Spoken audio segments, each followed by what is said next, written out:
Alors, bonjour à chacun et à chacune. En ce mardi 28 mai, je vous souhaite une chaleureuse bienvenue. Je vous remercie aussi de participer à ce dernier webinaire de la série intitulé Une grande symphonie de prière, le Notre Père comme programme de vie. Alors, je me présente, je vais animer ce webinaire aujourd'hui. Mon nom est Suzanne Desrochers. Je suis directrice de l'Office de catéchèse du Québec et j'anime ce webinaire en tant que membre du comité pour la préparation du Jubilé 2025 qui a été mis sur pied par la Conférence des évêques catholiques du Canada, la CECC. Alors, je vous signale quelques personnes là, qui sont présentes avec nous cet après-midi. Donc, Monseigneur Guy Durocher, qui est présent avec nous comme président de ce comité pour le jubilé de la CECC. Alors, bienvenue à vous, Monseigneur Desrochers, pardon. Je me mêle tout le temps. Mon, mon homonyme. Oui, très bien. Alors, bonjour à tous. Merci d'être encore ici avec nous aujourd'hui, de façon toute spéciale pour cette dernière rencontre du mois de mai. Et puis, alors, immédiatement, nous allons commencer avec la prière habituelle pour nous plonger, pour demander aussi à l'Esprit Saint de descendre pas seulement dans tous nos cœurs, mais spécialement dans le cœur de Sœur Catherine qui donne ce dernier enseignement sur le Notre Père. Alors, prions ensemble maintenant. Au nom du Père et du Fils et du Saint-Esprit. Amen. Père, toi qui es aux cieux, la foi que tu nous as donnée en ton Fils Jésus-Christ, notre frère, flamme de charité, répandue dans nos cœurs par l'Esprit Saint, éveille en nous la bienheureuse espérance pour l'avènement de ton royaume. Ta grâce nous transforme en paysans actifs des semences évangéliques, que l'humanité et l'univers entier se lèvent dans l'attente confiante des cieux nouveaux et de la terre nouvelle.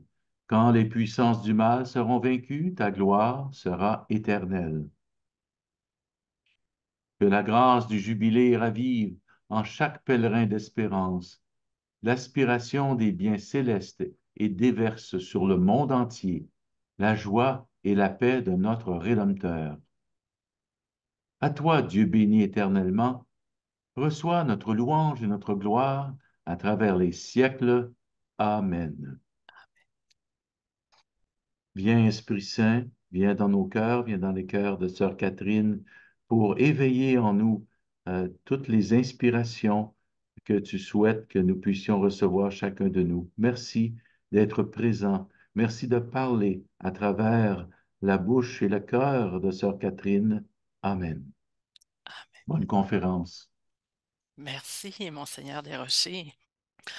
Alors, maintenant, un petit mot pour vous présenter Sœur Catherine. Encore une fois, pour ceux et celles qui ont participé à tous les webinaires, vous avez déjà eu la chance de la rencontrer, de la connaître. Et pour les autres, je vous en dis un bref petit mot. Alors, Sœur Catherine, elle est religieuse dominicaine.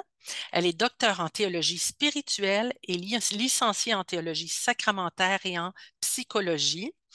Elle a enseigné et enseigne toujours la théologie spirituelle et la théologie sacramentaire. Elle l'a enseigné à Rome de 2000 à 2020, mais maintenant, elle continue d'enseigner à Montréal, au Collège universitaire dominicain et aussi au Grand Séminaire de Montréal. Alors, sans plus tarder, je cède la parole à Sœur Catherine qui va vous parler, qui va animer ce quatrième webinaire sur la prière. À vous la parole, Sœur Catherine. Bonjour, bonjour à tous. C'est un bonheur de vous retrouver, même si je ne vous vois pas. Je sais que vous êtes là derrière. Je sais que certains déjà sont présents et ont été présents pendant les 4 fois. Donc aujourd'hui, c'est pas la partie la plus facile du Notre Père que nous allons aborder, rencontrer.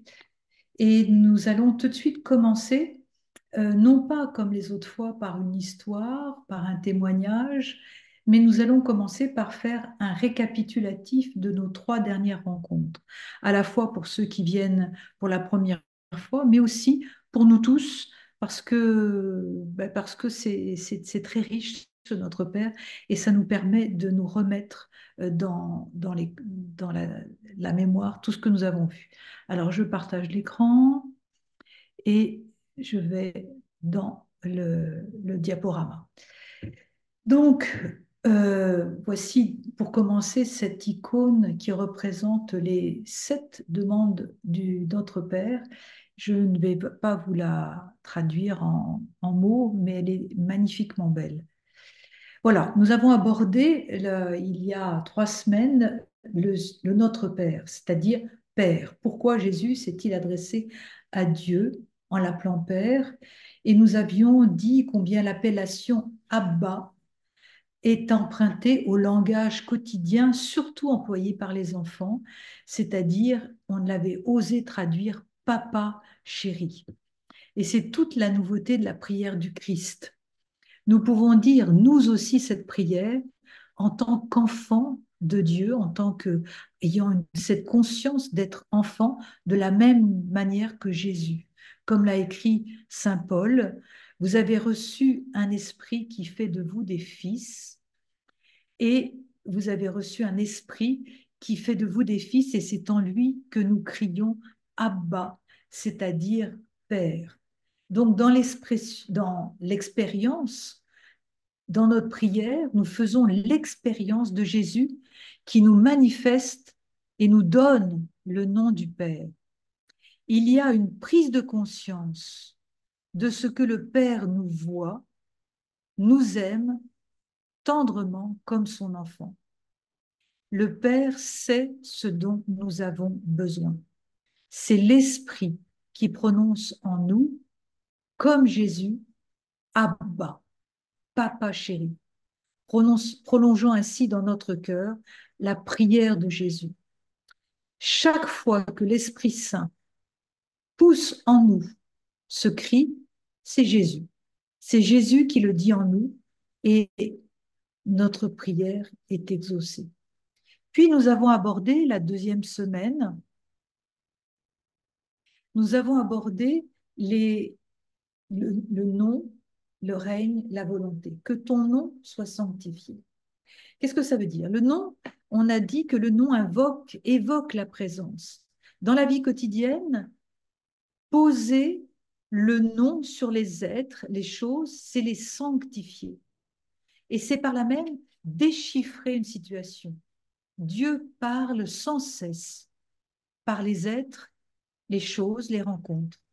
Et il s'agit par là de ne pas oublier Dieu. Que ton règne vienne. Nous avions abordé, est-ce le règne, le royaume, la royauté? C'est une demande que ton règne vienne qui vient juste au milieu des 3 premières qui concernent Dieu. Ça dit son importance. Ce que nous demandons, c'est que ce règne vécu, manifesté par Jésus, s'étende. Et nous nous sommes posé cette question, souvenez-vous, qui règne sur nous? Qui règne sur nous?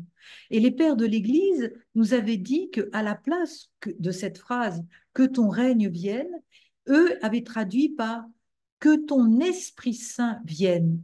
Vienne ton Esprit Saint et qu'il nous communique ton royaume, ta grâce, ta lumière. Peut-on comprendre que ce que Jésus désire, c'est la venue de l'Esprit Saint, capable de faire toutes choses nouvelles? Que ta volonté soit faite sur la terre comme au ciel. Une parole, quand elle est vécue dans le quotidien, c'est un acte de haute intelligence, un acte d'ouverture. Quelle est la volonté de Dieu sur moi? On s'était posé cette question à cette rencontre, la 2e. Que peut vouloir notre Père, sinon que nous devenions fils, filles, père, mère, créés, créateurs, et capables de transmettre le don de Dieu? La parole que ta volonté soit faite est celle de la confiance et non pas celle de la soumission. La confiance dans le don qui se transmet à travers nous chaque jour. Et nous avions abordé la semaine dernière, donne-nous le pain de ce jour. Rappelez-vous, on avait qualifié ce pain de céleste, car c'est Dieu qui fait pleuvoir du ciel ce pain, en Exode 16,4. Ce pain est qualifié de pain d'effort, pain des anges, indispensable pour la vie éternelle, et il est nôtre, car nous sommes fils et filles. Donc ce pain, c'est, pour les pères de l'Église, le Christ, la parole, le fruit de l'arbre, la grâce nécessaire, vitale, le don, la parole, la nourriture spirituelle, la parole de Dieu et bien sûr le pain sacramentel.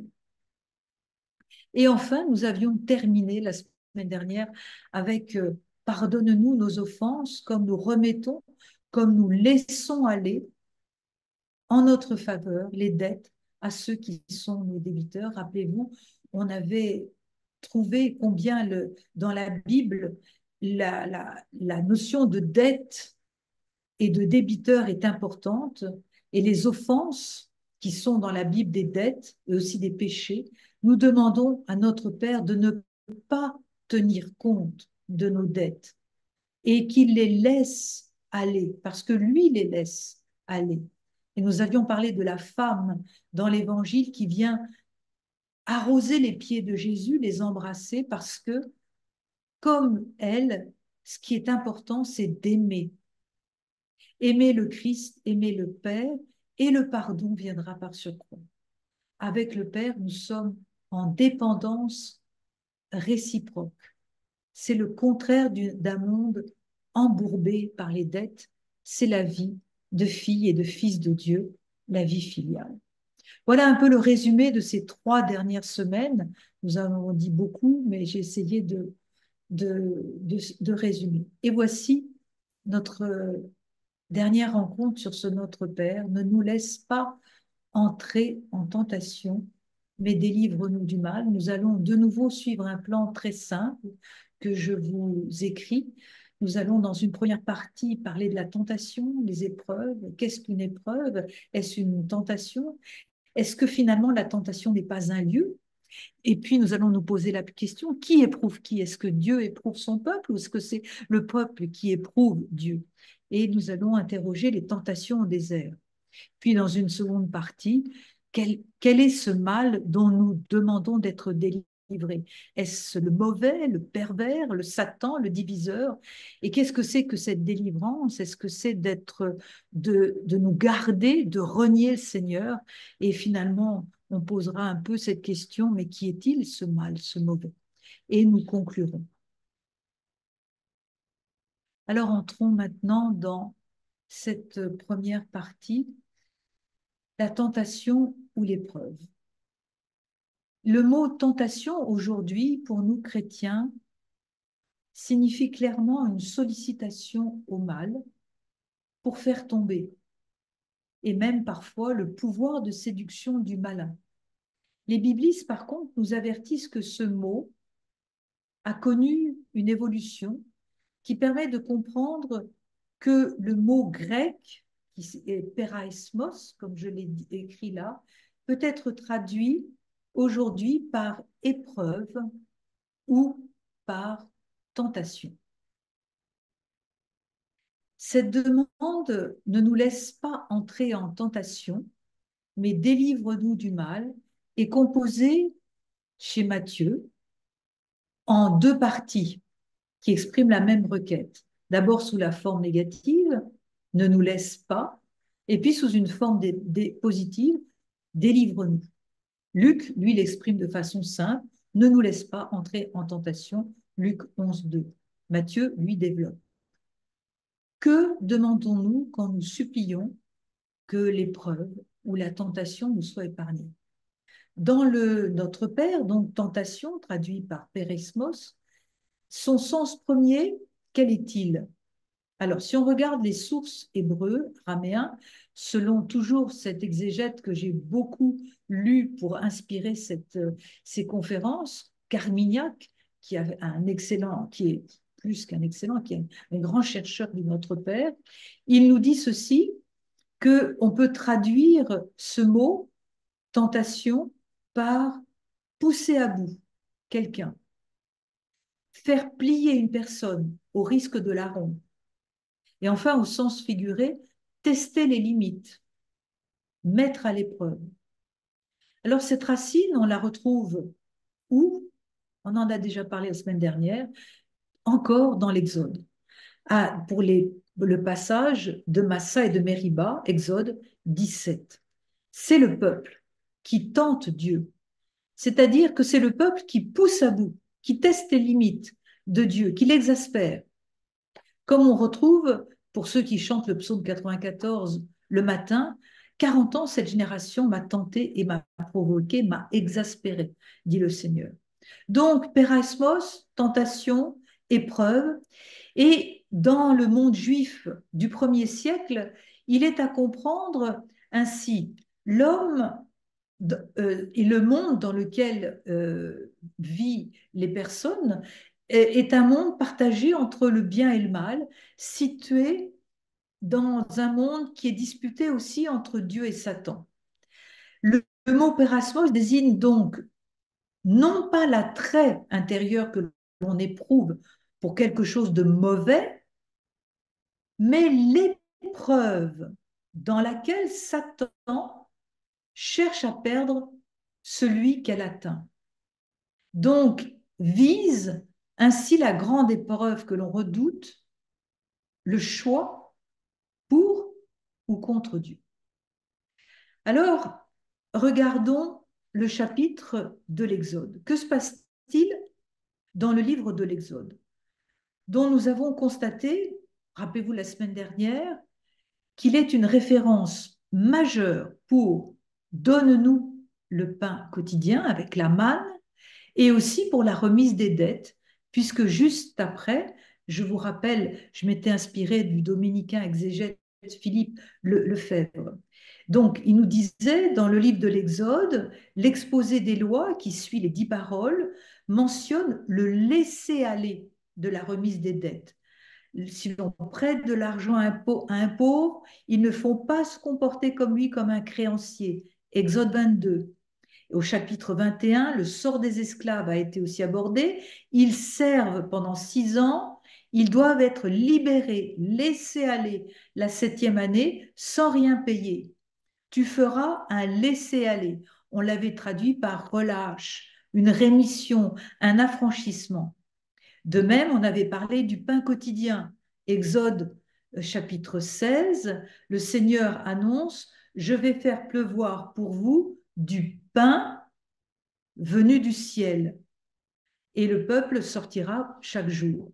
Donc, le don par Dieu du pain quotidien. Ça, c'est la dynamique fondamentale qui est lancée par l'Exode. Et nous voici à la demande, ne nous fais pas entrer en tentation. À quoi nous renvoie-t-elle? Elle nous renvoie à un lieu, un espace, un endroit là, qui s'appelle tentation. Et nous allons le regarder, cet endroit.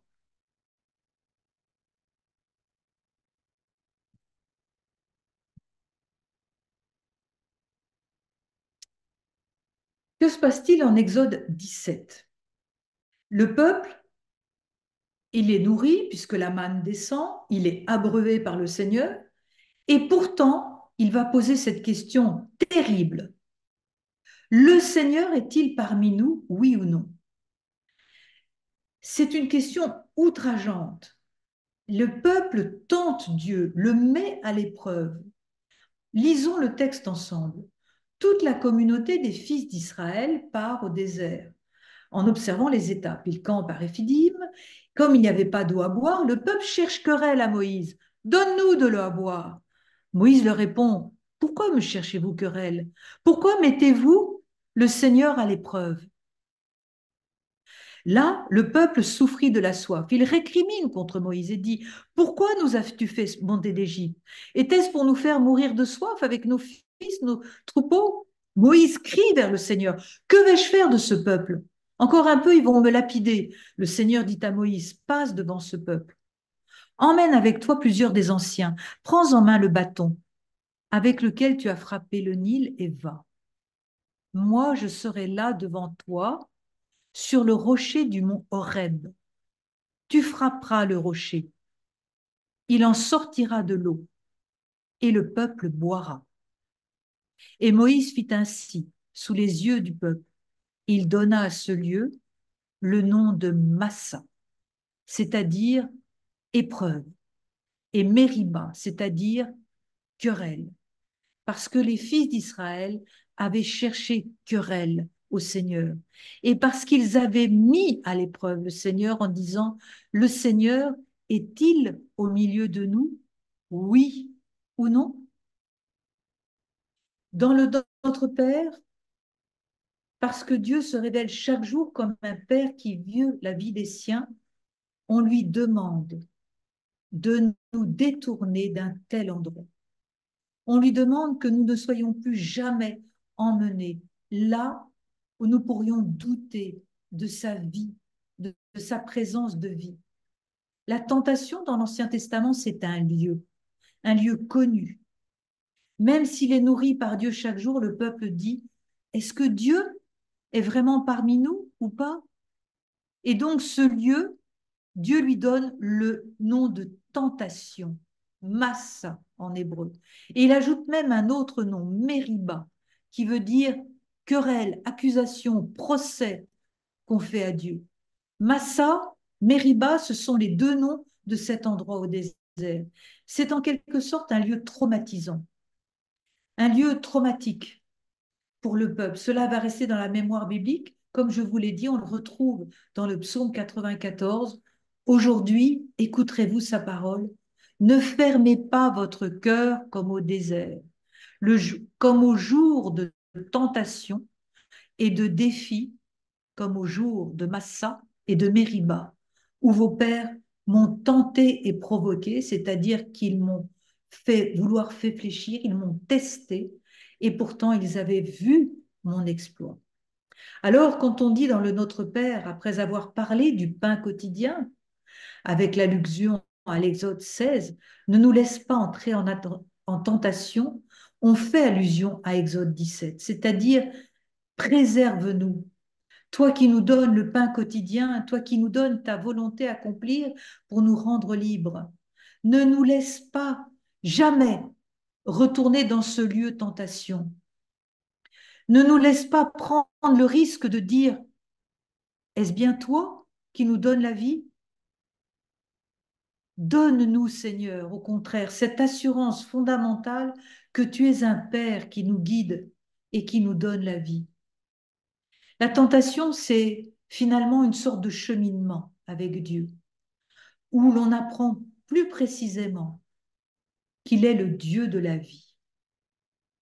Regardons dans le Nouveau Testament.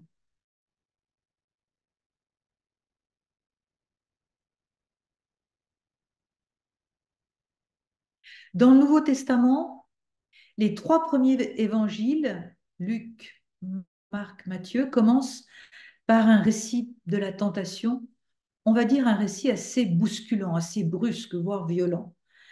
Dans la tentation, le Christ, de quoi s'agit-il? Est-ce que Jésus va tirer parti du fait qu'il est fils de Dieu pour s'épargner la dureté de la vie, pour s'épargner les attaques du démon, la torture de la souffrance? C'est un récit chez les trois synoptiques qui est très précis. On le lit ici en Saint Luc, donc Jésus, rempli d'Esprit Saint, quitte les bords du Jourdain, il fut conduit au désert pendant 40 jours, tenté par le diable. Il ne mangea rien pendant ces 40 jours et il eut faim.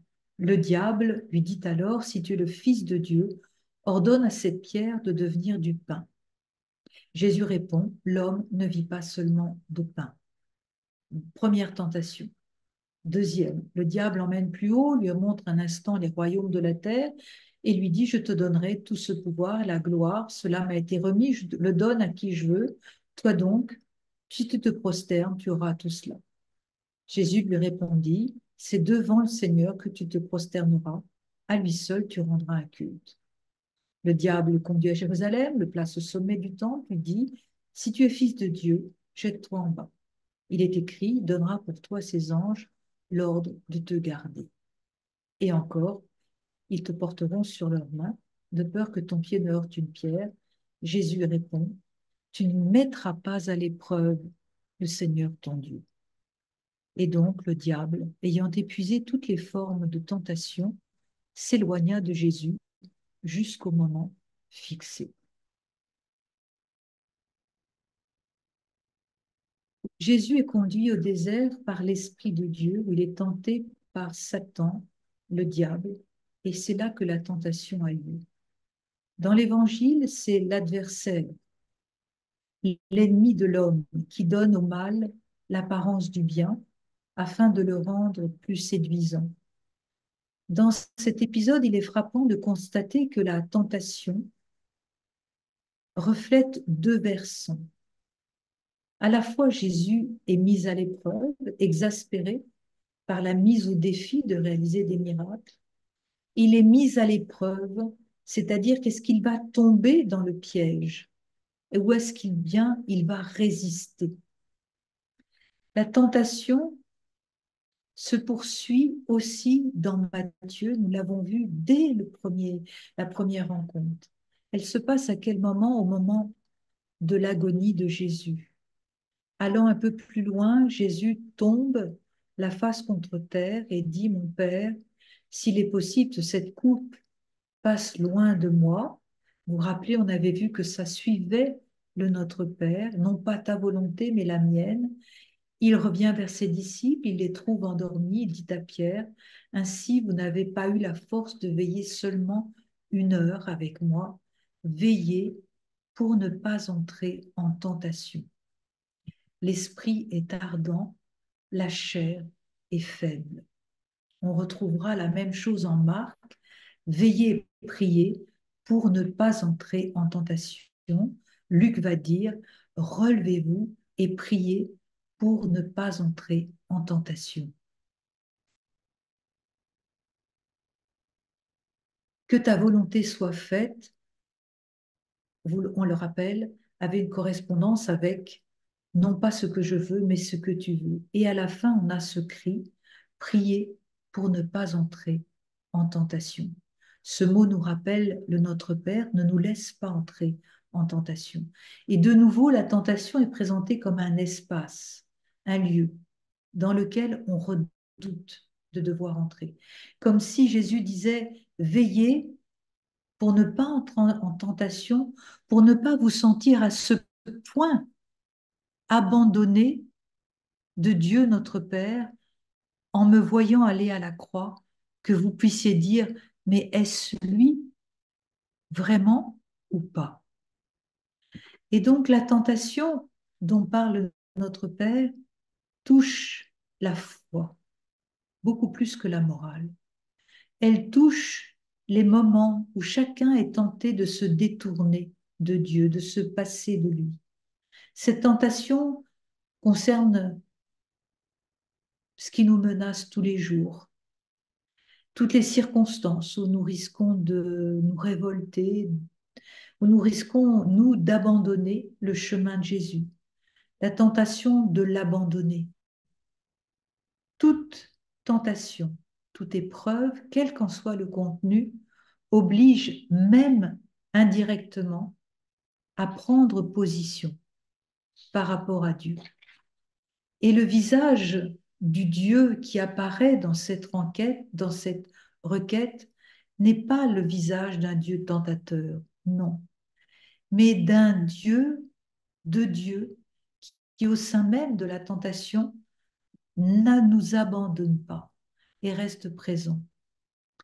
Les traductions que l'on a pu proposer, quand il y a quelques années on a changé cette dernière verset, vous vous rappelez on a dit pendant des années, ne nous soumets pas à la tentation, et il y a 4-5 ans, on a changé par ne nous laisse pas entrer en tentation. Les traductions qu'on a proposées ont été multiples. Ne nous fais pas entrer dans la tentation, ne nous introduis pas dans la tentation, fais que nous n'entrions pas dans la tentation. Ne nous laisse pas entrer. Lequel choisir qui soit au plus près de l'Évangile? Pourquoi faudrait-il entendre le mot soumettre, c'est-à-dire ne nous met pas sous la tentation?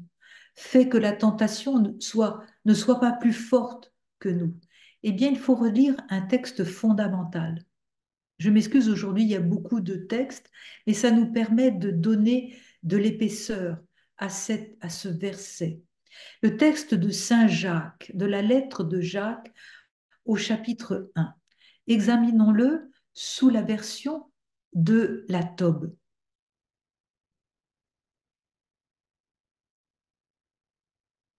Prenez de très bon cœur, mes frères et sœurs, toutes les épreuves, peraismos, le verbe grec, par lesquelles vous passez, sachant que le test, c'est-à-dire le discernement d'okimion, auquel votre foi est soumise, produit de l'endurance, c'est-à-dire la persévérance.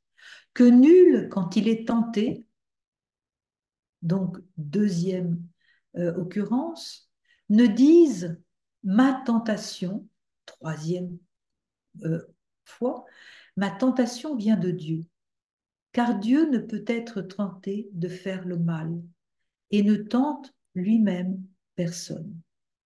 Car Dieu ne peut être tenté de faire le mal et ne tente lui-même personne.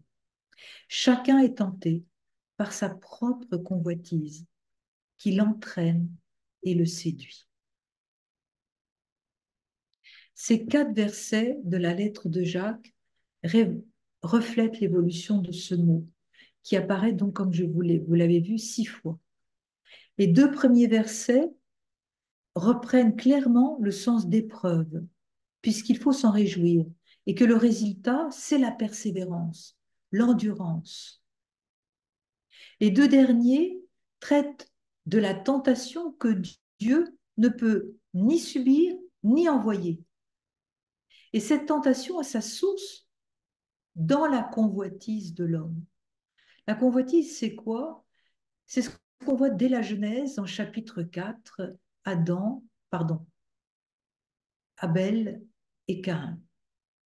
La convoitise, c'est se vouloir accaparer l'autre, ne pas être en communion. Et c'est ce qui nous habite tous.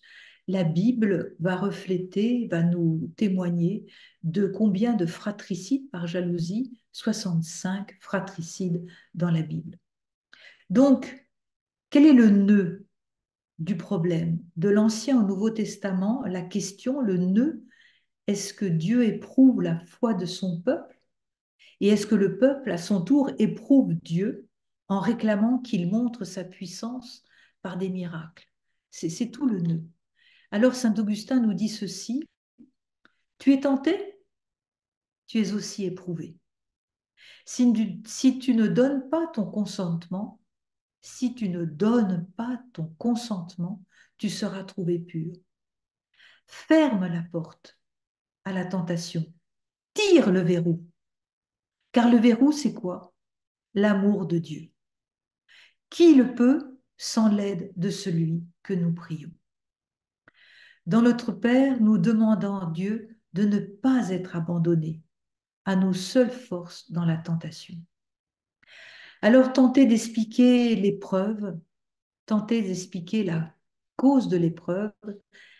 Cela ne nous allège pas et cela risque même de nous démobiliser pour le combat, pour avancer dans la vie. L'épreuve, elle n'est ni bonne ni mauvaise, elle laisse dans l'incertitude. Elle évoque notre relation avec Dieu comme une mise à l'épreuve, réciproque. Dieu, comme le dit le Deutéronome 8, sonde le cœur pour connaître les sentiments dans la traversée du désert. Mais de son côté, chacun et chacune, nous mettons Dieu en examen. Nous le tentons et nous allons parfois même le provoquer. On voit ici qu'au-delà de cet anthropomorphisme, de ces formules, que l'imprévu menace la relation que nous avons avec Dieu et avec les autres, que l'imprévu de tout ce que nous vivons dans l'épreuve relance les fondements de la confiance. Dans la relecture de l'événement, chacun, chacune fait l'expérience de la fidélité. Dieu m'a mise à l'épreuve, mais Dieu est fidèle. Psaume 118. L'épreuve peut alors devenir un élément et un événement fondateur. On le voit par exemple pour Abraham. Abraham, dans la Genèse, qui a eu cette exigence de vouloir, Dieu lui demande de donner son fils. Est-ce qu'il va accepter? Est-ce qu'il va refuser? Ce fils qu'il chérit, il lui est demandé de renoncer à tout droit sur lui, parce que d'abord, il est un don de Dieu. Et donc, on voit Dieu pourvoir. C'est un événement, c'est une épreuve fondatrice. Et la difficulté tient souvent à qui nous sommes, à notre sensibilité spirituelle. La tentation est ressentie ordinairement comme le lieu où chacun doit lutter contre le malin, contre l'adversaire en étant réduit à ses forces, comme si Dieu nous délaissait, comme si Dieu pouvait nous délaisser aux prises avec un risque. On pourrait parfois paraphraser cette demande, ne nous engage pas trop dans ce combat spirituel. Ce combat du règne de Dieu, c'est Dieu qui le mène avec nous. Et nous, en ce combat, bien loin de nous laisser seuls, car Dieu, comme dit Jacques, ne tente non plus personne, mais chacun est tenté par sa propre convoitise.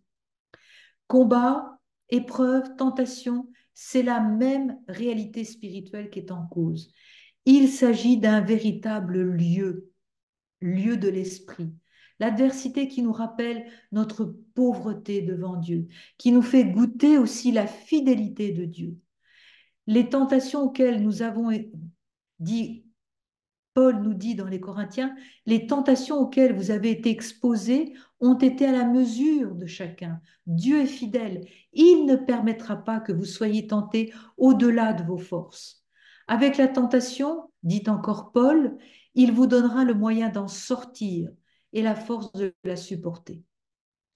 En même temps que Dieu nous donne ici la connaissance de lui, qui est la grâce de son amour, il fait aussi grandir la soif de sa présence paternelle. Ce combat qui pourrait nous détourner de servir pourrait être aussi l'expérience de notre pauvreté qui nous ramène au besoin d'avoir un Père qui nous soutient et au service qui est le seul chemin pour franchir l'épreuve spirituelle. Vous le voyez, c'est ardu de parler de la tentation, de l'épreuve, parce que chacun de nous, ces mots que je viens de vous dire vont résonner pour chacun de nous de façon différente. Chacun de nous, nous avons un rapport à la vie, un rapport à la tentation, à l'épreuve qui est différent. Nous avons une relation avec notre Dieu qui est aussi différente. Et la tentation va éprouver cette relation. Mais nous devons l'aborder, la confronter, en discuter. Alors abordons maintenant la deuxième partie, qui n'est pas la plus facile.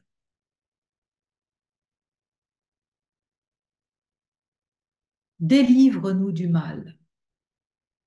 Posons-nous des interrogations, le mal avec un grand M, le mauvais, le pervers, Satan, le diviseur, délivre-nous du mal. Est-ce que ça veut dire garde-nous de te renier? Et finalement, qui est-il ce mal? Délivre-nous du mal. Pourquoi la traduction liturgique officielle met-elle une majuscule? Le mal tient en échec les systèmes de pensée humains. Il est peut-être dangereux de vouloir tout dire du mal, de vouloir l'expliquer, au risque même de le justifier. Le mal, c'est un mystère. Le mal dont nous supplions le Père de nous délivrer est identifié dans l'Écriture. C'est le diable, le malin, avec une majuscule, un ange déchu, création plus forte que l'homme qui est à l'origine. La puissance de cette créature explique pourquoi le mal semble parfois submergé l'humanité. Mais Jésus nous fait demander au Père de nous en délivrer. Par sa croix, par sa résurrection, Jésus est la délivrance envoyée par le Père. Alors en français, différentes traductions. Délivre-nous du mal, délivre-nous du mauvais, délivre-nous du malin, délivre-nous du Satan, du démon. Le mot grec, poneru, peut être interprété comme un nom neutre. Et là, je m'inspire du théologien orthodoxe Jean-Yves Leloup. Délivre-nous de la chose perverse. Délivre-nous du sujet pervers. En hébreu comme en araméen, on ne sait pas si c'est l'homme pervers ou la perversité. En latin, liberanos amalo, qui semble avoir influencé les traductions, délivre-nous du mal, sans préciser, est-ce la maladie, le malheur, le mensonge, la méchanceté. Dans la tradition ancienne et aujourd'hui, chez les orthodoxes, on a préféré traduire délivre-nous du pervers, le mot pervers étant plus précis. Au commencement de sa prière, Jésus, vous l'avez vu, dit Notre Père. On termine par délivre-nous du mal. Notre Père, mal. Au commencement, Jésus nous tourne vers le Père, source de toute vérité, de tout bien. À la fin, il demande quoi? Que nous ne soyons pas détournés, que nous ne soyons pas pervertis de la source par le Père du mensonge, origine de tout mal.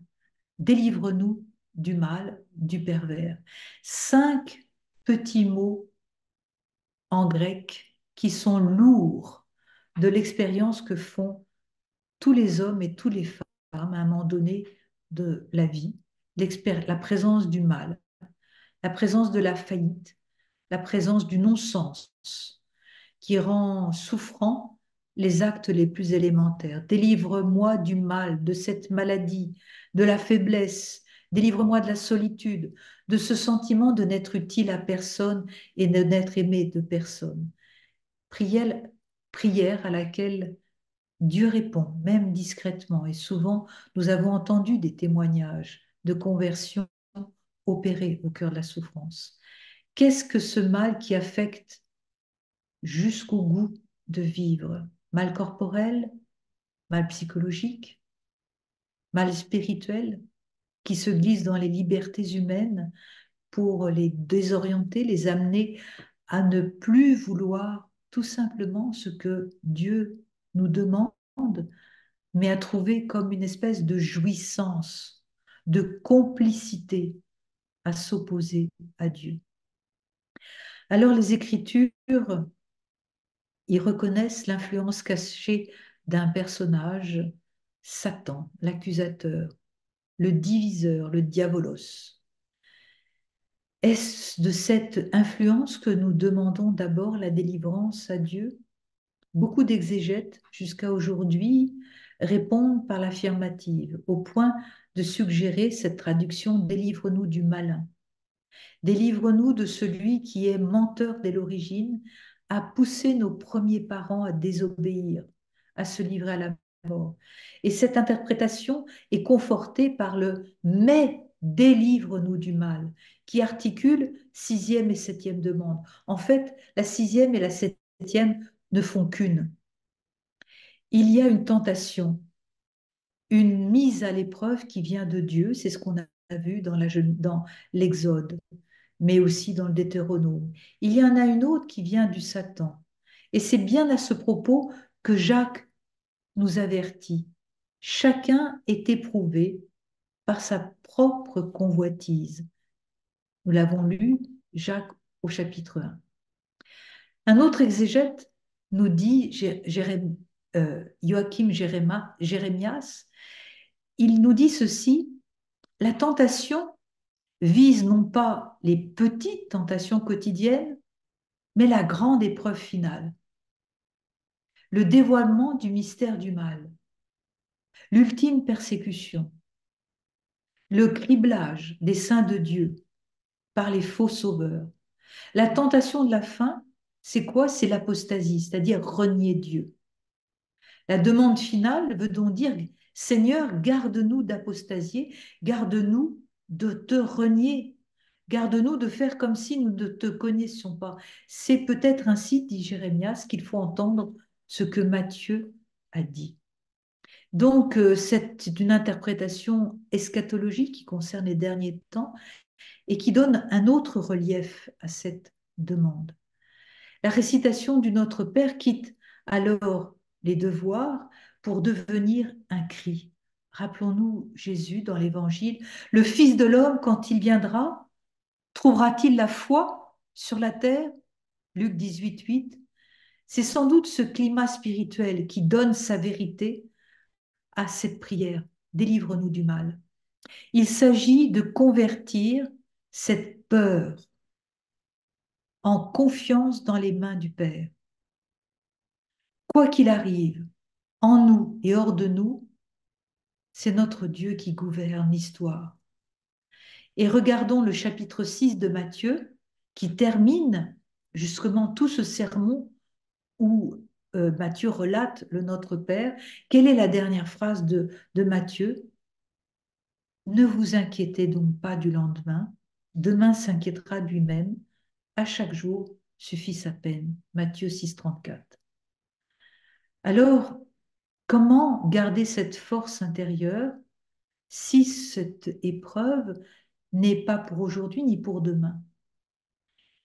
Les pères encore nous disent la conscience que nous sommes mortels, que cette mort se rapproche chaque jour et que c'est cette mort physique à laquelle nous allons un jour dire oui ou non définitivement à Dieu.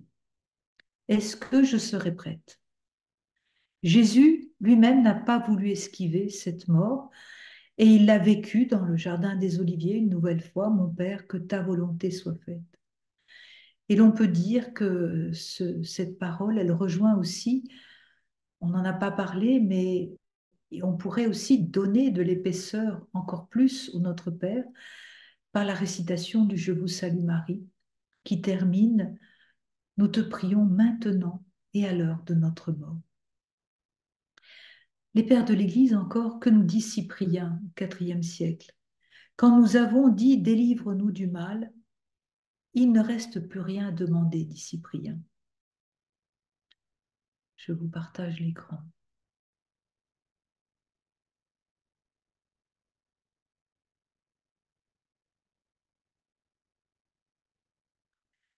Quand nous avons dit délivrez-nous du mal, il ne reste plus rien à demander. Nous implorons la protection divine contre l'esprit du mal. Et après l'avoir obtenu, nous sommes en sûreté contre les assauts du démon et du monde. Car comment craindre le ciel quand Dieu nous protège? C'est la même confiance que saint Paul exprime. Si Dieu est pour nous, qui sera contre nous? La persécution, la détresse, qui pourra nous séparer de l'amour du Christ?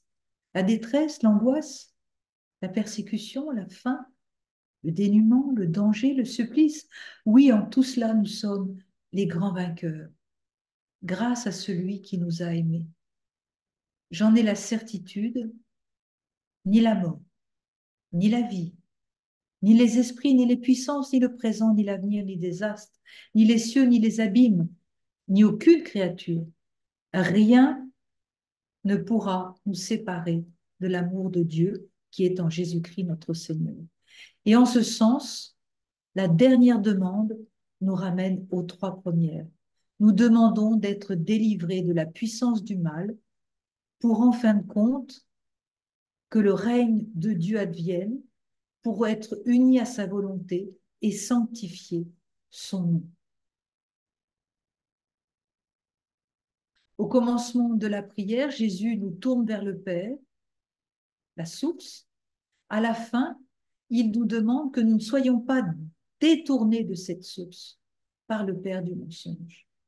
Alors la question qui se pose désormais est de savoir quelle est la source du mensonge. Posons-nous ces questions banales hein, que nous avons tous entendues ou même posées. D'où vient qu'il y ait du mal plutôt que du bien, du malheur plutôt que du bonheur? Qui est ce pervers dont nous demandons d'être délivrés? Quel est l'obstacle? Le Satan qui nous disperse, nous divise, nous déchire, nous divise, diabolos. Qu'est-ce qui nous empêche d'être capables de pardon, de compassion? Qu'est-ce qui nous empêche d'être vrais? Qu'est-ce qui nous empêche de sanctifier le nom, d'accomplir sa volonté, de laisser venir son règne? Serait-ce la fausse de ce poney roux dont parlent les évangiles et le Notre Père? Est-ce que le mal n'est que l'absence de bien et que seul le bien existe? Non. Rien dans ce monde n'existe sans son contraire. Il y a le jour et la nuit, la petitesse et la grandeur. Jésus, est-ce qu'il nous demande que nous soyons délivrés d'un mode de fonctionnement un peu binaire, un peu simpliste? Est-ce que finalement Jésus ne nous demande pas de nous convertir, la métanoïa, de changer de perspective, de passer de la Pâque, de passer vers la Pâque? Revenons aux perversités de l'expérience commune. Qu'est-ce qui est mauvais en moi? Quel est ce méchant en moi? Qu'est-ce qui accuse les autres? Et disons-le franchement, qu'est-ce qui se réjouit en moi de leur peine? Qui peut prétendre n'avoir jamais fait l'expérience d'actes de grandeur et de bonté et qui s'étonne, qui se dit, mais c'est bien moi qui ai fait ça? Mais qu'est-ce qui n'a pas fait aussi l'expérience de pensées, disons, pas très bonnes, hein, de pensées de convoitise, de jalousie, de cette espèce de Caïn intérieur? La fonction du Satan, du diviseur, c'est de nous éprouver, de nous révéler à nous-mêmes, de révéler au cœur notre néant, notre manque à être. Délivre-nous du Satan, c'est-à-dire du Chatan, de l'accusateur. Délivre-nous de tout obstacle à tout ce qui m'éloigne de toi, de tout ce qui me fait oublier ta présence, Seigneur, de tout attachement à ce que je prends pour la réalité et dont je fais un absolu qui n'est que relatif, de tout attachement à des idoles ou à un mensonge. Les pères du désert parlent du démon comme celui qui est l'oubli, le dégoût de Dieu. Pour eux, ce démon, c'est le démon de l'ascédie, cette maladie spirituelle qui veut dire le dégoût des choses de Dieu, le manque de soin aux choses de Dieu. Et le remède qui peut nous délivrer de cet oubli, c'est le souvenir du nom, l'invocation de Abba, Père, dans l'Esprit Saint. Ce qui peut nous délivrer de cette ascédie, de cet oubli démoniaque, entre parenthèses, c'est l'humilité et la patience. L'accusateur dont parle l'Évangile, c'est celui qui nous accuse ou qui nous culpabilise. Et les pères de désert disaient que le signe certain que nous sommes délivrés de l'accusateur, c'est lorsque nous cessons d'accuser nos frères, de les culpabiliser. Jésus nous dit, ne jugez pas pour ne pas être jugés, car du jugement dont vous jugez, vous serez vous-même jugés. Ne pas juger, ça ne veut pas dire ne pas être dupe. Ça ne veut pas dire laisser faire, manquer de discernement. Mais ne pas juger, c'est cesser de se prendre pour Dieu. Et reconnaître que quand je juge, ce sont les conditionnements de notre perception. Ce que je vois de l'autre, ce n'est pas l'autre, c'est moi-même. C'est lui, à travers moi, dans les limites et l'étroitesse de ma perception, chargé de de ces souvenirs qui rendent l'autre ou bien attirant ou bien répugnant. Arrêtez d'accuser, de culpabiliser arrêter d'accuser et de se culpabiliser. Alors le mal, le mauvais, c'est tout ce qui empêche de reconnaître et d'accomplir la volonté du Père, Abba. La vie d'enfant, la vie filiale, a pour caractéristique la liberté, l'affranchissement, la délivrance. La liberté dont le contenu est quoi? La joie. La joie à vivre les paroles du Père. La délivrance, c'est l'acte par lequel Dieu nous restitue la liberté de l'écouter dans l'amour et de mettre en pratique. Demander d'être délivré de toute forme de mal, de tout ce qui entrave la réalisation de l'humanité fraternelle. La racine de tout mal est ce qui nous éloigne du Père, en nous inspirant quoi? La peur, la méfiance, l'oubli. La plus profonde souffrance spirituelle, c'est de ne pas répondre aux appels de Dieu. C'est de résister à son amour. Dieu est bon. Dieu est amour. L'amour est Dieu. Il est celui qui donne. À sa générosité s'oppose le mal, la malignité de l'adversaire qui est jaloux et qui ravit. La liberté des enfants de Dieu, est le bien de ce mal. La délivrance écarte des contrefaçons. Tout cela, c'est notre frère dominicain Jean-Claude Sagne qui est mon inspirateur pour vous dire cela. Alors, concluons. Je vais laisser la parole à quelques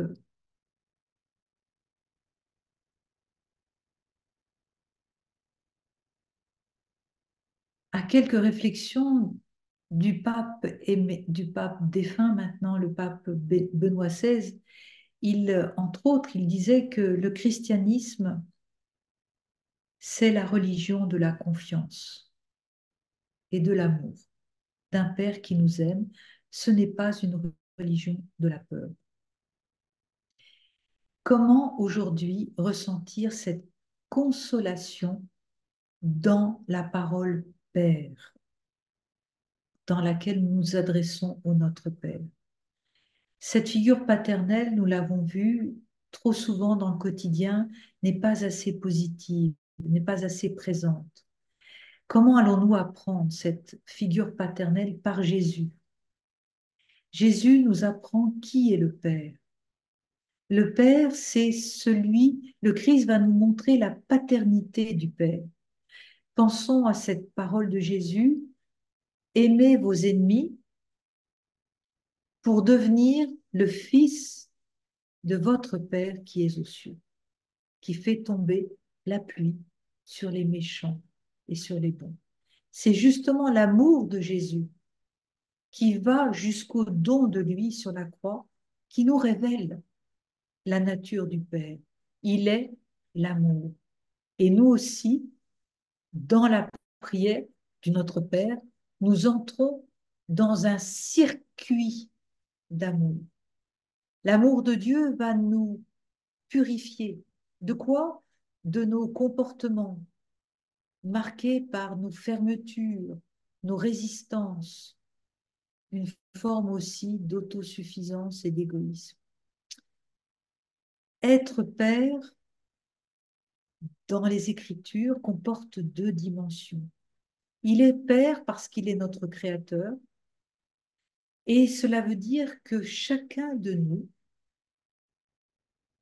est un miracle de Dieu, voulu par lui, connu personnellement par lui. Dieu, notre Père, ce qui signifie que nous ne sommes pas des êtres impersonnels, anonymes, des photocopies, comme dirait Carlo Acotis. Non, nous avons un nom. Dans les psaumes, on lit ceci: tes mains m'ont fait et fixé. tes mains m'ont fait et fixé, ce qui veut dire que nous pouvons reprendre cette parole, tu m'as pensé, tu m'as créé, tu m'as voulu. L'Esprit Saint nous ouvre aussi à une autre dimension de la paternité de Dieu qui dépasse la création. Jésus est le Fils au sens plénier, c'est-à-dire qu'il est de la même nature que le Père.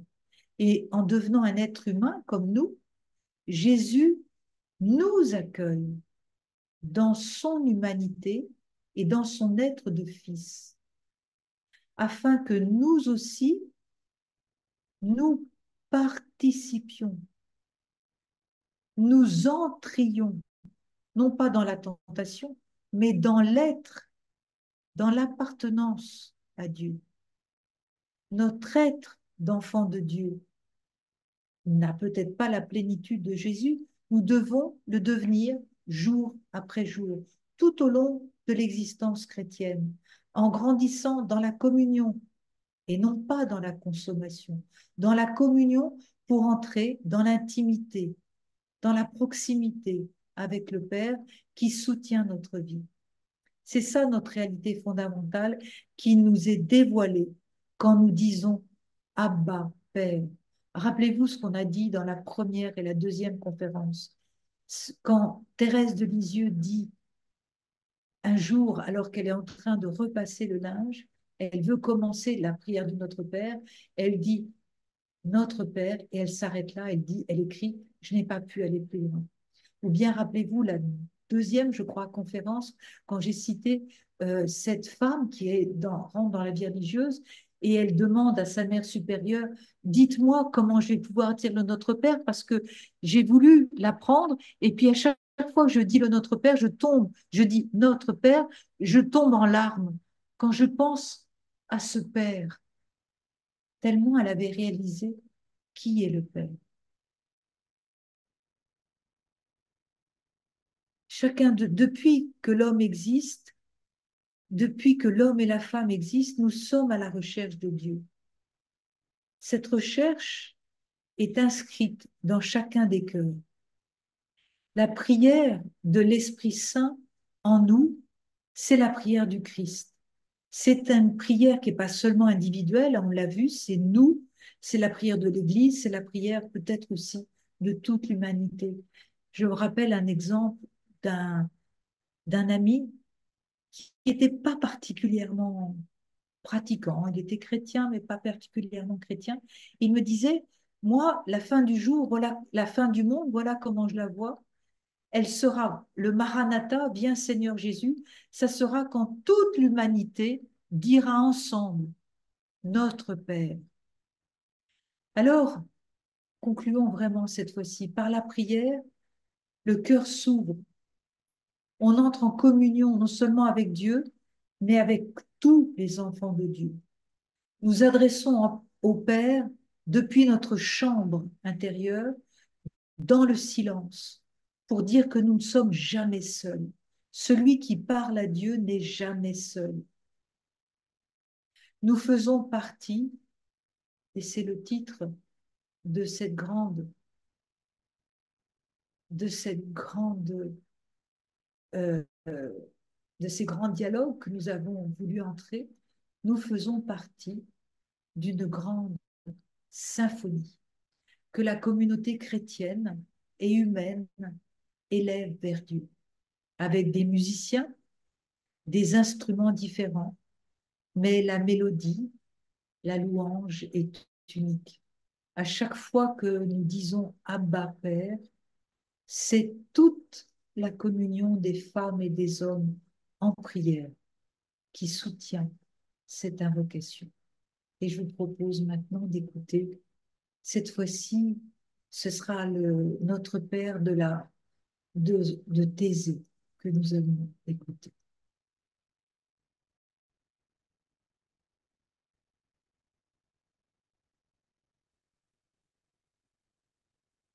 Unis dans le même esprit, nous pouvons dire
Merci beaucoup, sœur Catherine.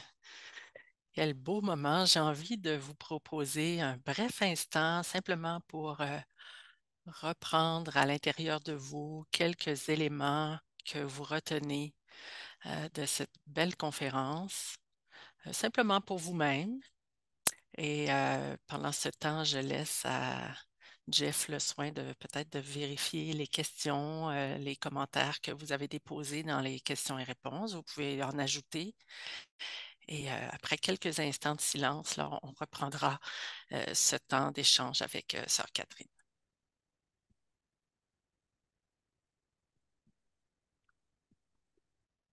Merci, sœur Catherine. Il n'y a pas beaucoup de questions. Il y a une question générale. Qu'est-ce qui, en tant que chrétien, peut nous aider à surmonter les épreuves de la vie? Je crois que c'est la grande question pour chacun. Les épreuves, elles arrivent sans qu'on les demande, hein. Et puis, je ne pense pas qu'un monde sans épreuves soit un monde à désirer. Parce que l'épreuve, c'est ce qui nous apprend à nous connaître. L'épreuve, elle a quelque chose de... On ne souhaite pas être éprouvé et pourtant, quand on sort après de l'épreuve, on en sort euh, à la fois plus fort et plus faible. Regardez Saint Paul quand il dit c'est quand je suis faible que je suis fort. Saint Paul a été au devant de toutes les épreuves, hein, les persécutions, les faiblesses, et c'est pas cela qui enlève la joie. L'épreuve, elle nous apprend à nous connaître, elle apprend à éprouver notre relation avec les autres, avec nous-mêmes. L'épreuve, elle vient sans qu'on la cherche. Et moi, j'aime beaucoup ce mot de épouser. Comment épouser l'épreuve? On a cette image, je vous propose cette image toute simple. On aime, je ne sais pas comment vous êtes, mais moi, j'aime beaucoup regarder à la télévision les, les, le sport du surf sur les grandes vagues. Vous savez, aux États-Unis ou même ici, sur la plage, il y a des personnes qui, sur une planche, vont attendre une grande vague pour ensuite se mettre debout sur la vague et essayer de rester le plus longtemps possible. Eh bien, je pense que l'épreuve, je la vois comme ça. Il faut l'épouser. Et l'épouser à la fois pour surfer dessus, c'est-à-dire on ne peut pas la maîtriser, l'épreuve, mais on peut l'accueillir. Et j'ai remarqué dans ma propre vie que quand je résiste à l'épreuve, ça fait encore plus mal. Et quand je dis oui, ok, on va traverser ensemble, on va l'accueillir, on va marcher ensemble avec cette épreuve, ça permet d'abord d'être beaucoup plus humain parce qu'il n'y a pas de personne, il n'y a aucune personne ne, tout le monde traverse des épreuves. Donc, ça voudrait dire quoi? Donc, l'épreuve nous rend plus humains, l'épreuve nous rend plus pauvres au sens euh, faible, au sens de la faiblesse, de la vulnérabilité, c'est-à-dire que nous rend plus proches les uns des autres.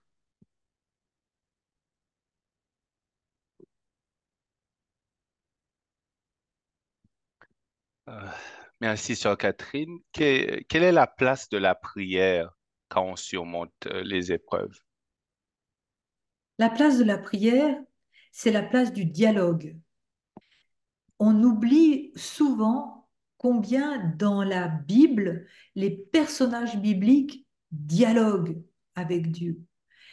Dis-moi pourquoi tu m'as fait ça. Je vais vous donner un exemple. J'ai un de mes très bons amis qui, il y a 25 ans, est marié, père de famille. Il y a 25 ans, sa femme accouche du deuxième ou troisième enfant et ils s'aperçoivent que cet enfant est trisomique. Il ne savait rien. À l'époque, on ne savait pas, on ne pouvait pas détecter. Et cet ami me dit, j'ai hurlé, mais je n'ai pas hurlé contre le mur, j'ai hurlé vers Dieu. Je lui ai crié ma détresse, je lui ai crié ma peine. Voilà comment il faut s'adresser à Dieu. Quand ça va pas, il faut lui crier dessus. Mais qu'est-ce que tu m'as fait?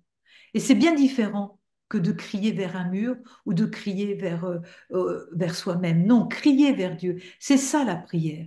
Dialoguer. Le nombre de fois où dans les psaumes, On ne dit pas prier dans les psaumes, on dit crier, délivre-moi, écoute ma prière, viens vers moi. Eh bien, ça nous permet d'entrer en relation, la prière. La prière, c'est une relation vivante. On a tous fait l'expérience que quand on a un bon ami, une bonne amie, on lui dit ce qui ne va pas, le simple fait de le dire, ça soulage. Mais la prière, il faut le crier vers Dieu. Qu'est-ce que t'attends, Seigneur, pour me délivrer de ce mal? Sœur Catherine, un immense merci pour ces conférences très riches et profondes et je passe la parole à Suzanne pour la suite. Merci. Eh bien, moi, je vais la passer à Monseigneur Guy Desrochers pour un petit mot de remerciement. À vous la parole, Monseigneur. Oui, merci, sœur Catherine. C'est quel enrichissement encore une fois. J'aurais le goût, moi, de reprendre simplement quelques éléments à ma façon, mais ça rejoint exactement ce que vous dites. Souvent, dans la tentation, je dis souvent qu'il faut enlever nos gants de boxe. Parce que quand on essaie, par exemple, de suivre un régime d'amincissement, on prend tous les moyens humains pour essayer de perdre des kilos, tu sais, puis plus on en met, plus à un moment donné, on devient comme obsédé par cette pensée de vouloir bien paraître, de vouloir retrouver notre taille de guêpe, comme on dit. Et puis, il y a de la pression psychologique là-dessus qui agit. Et puis, à un moment donné, quand on fait 3 mois d'un régime très sévère, là, euh, je lisais, j'écoutais à un moment donné dans une émission qui s'appelle Découverte à Radio-Canada, puis il expliquait que les cellules de gras, par exemple, lorsque on entreprend un régime sévère, ils ne sont jamais détruites, ces cellules-là, mais ils diminuent. Et alors, quand on recommence à manger après un temps de jeûne, un temps de restriction, ces cellules-là ont tendance à dire, bon, ben, tu m'as privé pour un certain temps, maintenant, je vais me faire plus de réserves. Et c'est pour ça que des fois, on engraisse plus encore après, puis on vient encore plus découragé. Alors, donc, quand je dis enlever nos gants de boxe, ça veut dire arrêtons de nous battre contre les tentations. Au lieu de nous battre contre elles avec notre propre force, il faut nous tourner vers Dieu. Et donc, c'est l'élément de la prière que vous avez soulevé aussi encore une fois. Pour moi, la prière, je dis que notre prière doit devenir une prière, disons, affective. Non pas qu'on devrait sentir toujours la présence de Dieu quand on prie, mais il faut se donner les moyens pour que quand je lis un texte, par exemple, dans mon temps de prière, je ne fais pas seulement le lire, mais je réfléchis, je fais des silences, je relis le texte, c'est comme la Lectio Divina finalement. Pourquoi je fais ça? Pour réchauffer mon cœur par ces pensées-là. Si je lis trop vite, des fois on fait une prière, il est trop rapide. On se dépêche, on regarde notre montre quand on prie pour faire d'autres choses qu'on pense peut-être plus important encore que la prière. Alors, cette façon de faire la prière, donc, ça réchauffe notre cœur quand on écoute, on prend le temps de relire, de réfléchir. Puis là, on a des belles pensées qui surgissent dans notre cœur est réchauffé, et là, on peut s'adresser avec Dieu avec plus d'affection, lui dire comment on l'aime avec plus d'affection encore. Puis, cette partie-là aussi entraîne l'écoute de Dieu qui veut nous parler aussi. On n'est pas, la prière, c'est pas juste moi qui parle à Dieu. Je dois aussi lui donner un temps pour me parler. Et malheureusement, je dirais que la plupart des chrétiens, on ne donne pas de temps pour écouter Dieu nous parler. Et Jésus nous enseigne quelque chose d'extraordinaire dans les tentations, Sœur Catherine. Vous le savez, c'est que il ne faut pas répondre en essayant de mettre nos gants de boxe en disant, il faut que je résiste à Satan. Jésus dit, il est écrit. Point final. On ne négocie pas, on ne commence pas à entrer en une grande discussion, là, comme si on était nous autres aussi puissants que lui, aussi intelligents que lui. Il faut tout de suite dévier vers Dieu en disant, mon Père, comme vous avez si bien expliqué, Sœur Catherine, euh, je me tourne vers lui et puis là, je le laisse combattre lui-même le mal en moi. J'ouvre mon cœur à l'Esprit Saint. Et si je ne fais pas une prière affective qui n'est pas une prière qui suscite des affections dans mon cœur, je ne réussirai jamais à vaincre. Et comme je suis un musicien aussi, des fois, la guitare, par exemple, il faut que je me fasse de la corne. On dit de la corne, hein, une peau supplémentaire à force de pratiquer. Je deviens moins, les doigts sont moins sensibles et là, je peux jouer des heures de temps. Mais si mes doigts ne sont pas sensibles à tous les jours, eh bien, je vais avoir, premièrement, mal aux doigts, ça va brûler, je ne pourrai pas jouer longtemps. Alors, la prière, c'est comme ça, c'est une habitude qu'il faut prendre pour nous donner plus de force pour résister aux tentations, d'être moins sensible aux tentations. Alors, voilà, c'est ça. Une petite pensée qui complète ce que vous avez dit si bien et encore mieux, sœur Catherine. Un grand merci en tout cas pour tout ce que vous nous avez partagé aujourd'hui. Merci. Donc, je vous remercie encore une fois de votre présence. Merci de votre participation, de vos questions, mais aussi, je vous souhaite une bonne préparation à ce jubilé, une bonne méditation aussi dans la foulée de tout ce que nous a proposé Sœur Catherine. Merci, bonne fin de journée et bon été.